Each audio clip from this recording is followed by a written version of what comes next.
Vibrant સમિટને લઈને આજે PM મોદીનું mega road show, global trade શોનું કરશે ઉદ્ઘાટન. 3 દેશના રાષ્ટ્રપતિ અને 5 મોટી કંપનીના સીઈઓ સાથે કરશે બેઠક. વાયબ્રન્ટ સમિટને લઈને વિદેશી મહેમાનોનું આગમન. પીએમ મોદી અને યુએઈના રાષ્ટ્રપતિનો સાંજે અમદાવાદ એરપોર્ટથી હોટલ લીલા સુધીનો રોડ શો.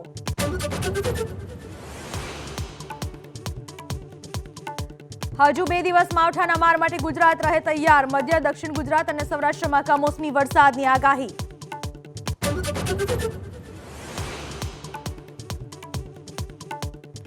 દિલ્હી એનસીઆર સહિત ઉત્તર ભારતના કેટલાક રાજ્યોમાં ગાઢ ધુમ્મસ સાથે કાતિલ ઠંડી. વિઝિબિલિટી ઘટતા રેલ અને હવાઈ સેવાને અસર.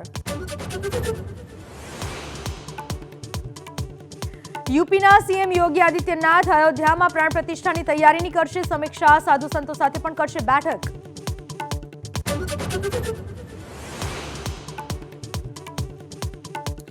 રાજકોટમાં લાખના બંગલા પાસે યુવકની છરીના ઘા મારીને હત્યા. 3 શખ્સોએ સૂરજ ઠાકર નામના યુવકને ઉતાર્યો મોતને ઘાટ.